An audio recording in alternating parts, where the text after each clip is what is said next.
Doctor APJ Abdul Kalam युवाओं से लेकर सभी उम्र के लोगों के लिए प्रेरणा के स्रोत रहे हैं।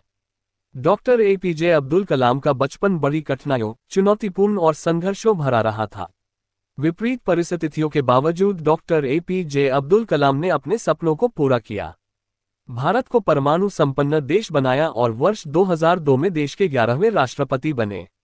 भारत को प्रगतिशील बनाने और देश को कई मिसाइल देने के लिए उन्हें 1997 में उन्हें भारत का सर्वोच्च नागरिक पुरस्कार भारत रत्न से सम्मानित किया गया।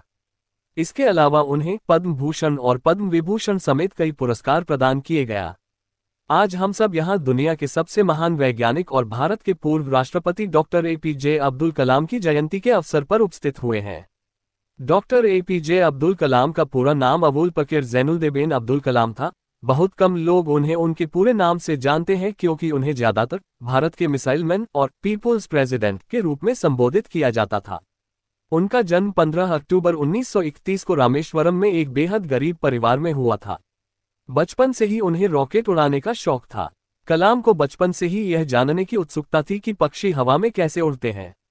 वह बहुत बुद्धिमान थे और पढ़ने के शौकीन थे, लेकिन उनके परिवार के पास उसकी स्कूल फीस के लिए पर्याप्त आय नहीं थी। इसलिए अपनी शिक्षा पूरी करने के लिए वह सुबह जल्दी उठते और घर से 3 किलोमीटर की दूरी पर साइकिल की सवारी करके अखबार बेचने जाते थे।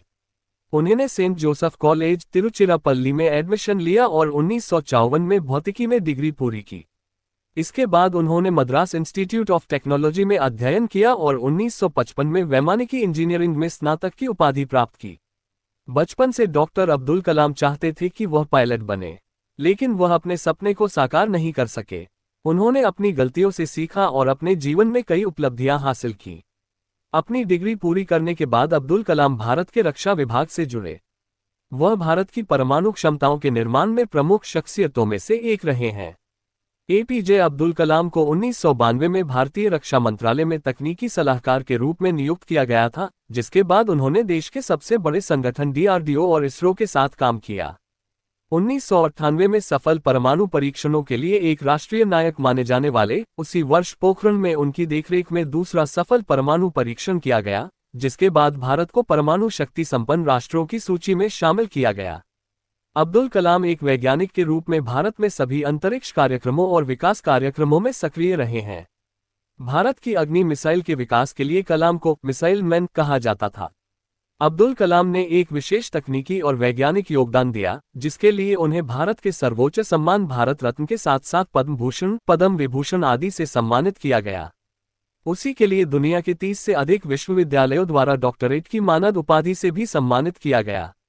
वर्ष 2002 में वह भारत के राष्ट्रपति चुने गए और देश के पहले वैज्ञानिक और गैर राजनीतिक राष्ट्रपति थे। उन्होंने राष्ट्रपति के रूप में अपने कार्यकाल के दौरान कई देशों का दौरा किया और अपने व्याख्यानों के माध्यम से भारत के युवाओं का नेतृत्व किया और उन्हें आगे बढ़ने के लिए प्रोत्साहित किया। माय विजन फॉर इंडिया 2011 में आईआईटी हैदराबाद में दिया गया एपीजे अब्दुल कलाम का एक प्रसिद्ध भाषण था। उनकी दूरगामी सोच ने भारत के विकास को नई राह दी और युवाओं की प्रेरणा बने। डॉक्टर अब्दुल कलाम का 83 वर्ष की आयु में आईआईएम शिलोंग में व्याख्यान देते समय एक स्पष्ट हृदय गति रुकने से 27 जुलाई 2015 को निधन हो गया। उन्होंने अपना पूरा जीवन राष्ट्र और युवाओं की सेवा और प्रेरणा में बिताया और उनकी मृत्यु भी इसी समय हुई है। युवाओं को संबोधित करते हुए उनका निधन देश के लिए कभी न खत्म होने वाली क्षति है। ऐसे ही कहानियां सुनने के लिए चैनल को सब्सक्राइब और वीडियो को लाइक करें।